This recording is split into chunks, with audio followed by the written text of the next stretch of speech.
Kadancheri government higher secondary school 125-ാം വാർഷികം ജനുവരി 2-3 തീയതികളിലായി നടക്കുമെന്ന് സ്വാഗത സംഘം ഭാരവാഹികൾ വാർത്താ സമ്മേളനത്തിൽ അറിയിച്ചു. 2-ാം തീയതി രാവിലെ 8:30 നടക്കുന്ന ഘോഷയാത്രയ്ക്കും പതാക ഉയർത്തലിനും ശേഷം വാർഷികാഘോഷത്തിന്റെ ഉദ്ഘാടനം മന്ത്രി വി അബ്ദുറഹ്മാൻ നിർവഹിക്കും. KT Jaleel MLA അധ്യക്ഷനാകും. 11 മണിക്ക് സാംസ്കാരിക സമ്മേളനം നടക്കും. ഉച്ചയ്ക്ക് 12 മുതൽ നടക്കുന്ന പൂർവ്വ വിദ്യാർത്ഥി സംഗമം MP അബ്ദുൾ സമദ് സമദാനി MP ഉദ്ഘാടനം ചെയ്യും. ഗുരുവന്ദനം, പൂർവ്വ വിദ്യാർത്ഥികളുടെ കലാപരിപാടികൾ എന്നിവ നടക്കും.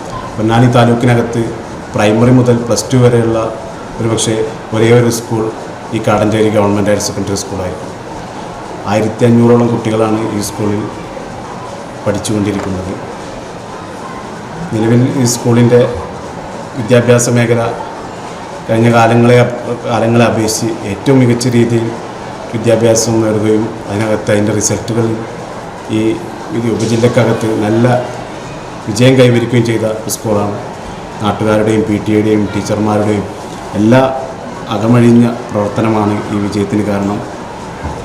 സ്കൂൾ വെൽഫെയർ കമ്മിറ്റി നന്നായി പ്രവർത്തിക്കുന്നു. PTA, SMC എല്ലാ സംവിധാനങ്ങളും 125-ാം വാർഷികാഘോഷം അതിൻ്റെ സ്വാഗത സംഘവും എല്ലാ കാര്യങ്ങളെല്ലാം ചേർന്ന് ചില പ്രയാസം ഞങ്ങൾക്ക് വന്നതെന്ന് വെച്ചാൽ പ്രധാനമന്ത്രി മൻമോഹൻ സിംഗിൻ്റെ മരണകാരണത്താൽ 1-ാം തീയതി വരെയുള്ള പരിപാടികളെല്ലാം ക്യാൻസൽ ചെയ്തത് കാരണം 1-ാം തീയതി അതിൻ്റെ ഒരു പൊതു ഉദ്ഘാടനവും പരിപാടികളുണ്ടായിരുന്നു. വൈകുന്നേരം kalaripayattu, mega thiruvathira, Gujarati dance, magic show, photo ചിത്ര പ്രദർശനം, രാത്രി ചിത്രകാരി TK പത്മിനിയുടെ ജീവചരിത്രം ആസ്പദമാക്കിയുള്ള സിനിമാ പ്രദർശനം തുടങ്ങിയവ നടക്കും. ജനുവരി 3-ന് രാവിലെ 9 മുതൽ സ്കൂൾ കുട്ടികളുടെ കലാപരിപാടികൾ ഉണ്ടാകും. വൈകുന്നേരം സമാപന സമ്മേളനവും നൃത്യങ്ങളും രാത്രി 8 മണിക്ക് ഗാനമേളയും അരങ്ങേറും.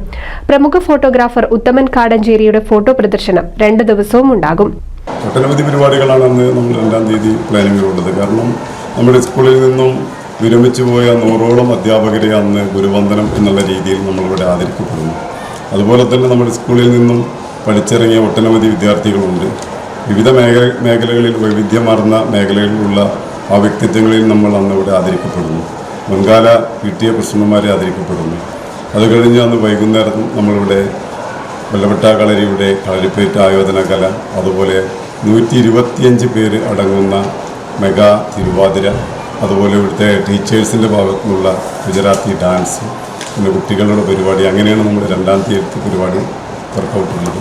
3-ാം തീയതി ആണെങ്കിൽ രാവിലെ 9 മണിക്ക് ബഹുമാനായ ഗ്രാമപഞ്ചായത്ത് പ്രസിഡന്റ് ഉദ്ഘാടനം ചെയ്യുന്ന പരിപാടി. 1900-ൽ മറവഞ്ചേരി തെക്കേടത്ത് മനക്കാർ സൗജന്യമായി നൽകിയ 2 ഏക്കർ 60 സെന്റ് സ്ഥലത്ത് ഓലമേഞ്ഞപ്പുരയിൽ 4-ാം ക്ലാസ് വരെയുള്ള വിദ്യാലയമായാണ് കാടഞ്ചേരി സ്കൂൾ ആരംഭിക്കുന്നത്. 1927-ൽ മലബാർ ഡിസ്ട്രിക്ട് ബോർഡ് ഏറ്റെടുത്ത് 5-ാം ക്ലാസ് ആരംഭിച്ചു. ലോകമഹായുദ്ധങ്ങൾ, സ്വാതന്ത്ര്യ സമരങ്ങൾ തുടങ്ങിയവയ്ക്ക് സാക്ഷിയായ വിദ്യാലയം 1957-ൽ GLP സ്കൂൾ ആയി മാറുകയും പിന്നീട് 1977-ൽ UP സ്കൂളായും 1989-ൽ ഹൈസ്കൂളായും 2000-ൽ ഹയർ സെക്കൻഡറി സ്കൂളായും ഉയർത്തപ്പെട്ടു. ഇപ്പോൾ KG മുതൽ ഹയർ സെക്കൻഡറി വരെ ഒരു കുടക്കീഴിൽ പ്രവർത്തിക്കുന്ന പ്രദേശത്തെ ഏക സർക്കാർ സ്കൂളാണിത്. Chairman Abubakar Haji, principal M Shiny, Prakashan Kaladi, Salam Thandilam, Vilasini, Ramesh Thandilam, KP Usman, Musthafa Kadancheri എന്നിവർ വാർത്താസമ്മേളനത്തിൽ പങ്കെടുത്തു. NCV news, Edappal.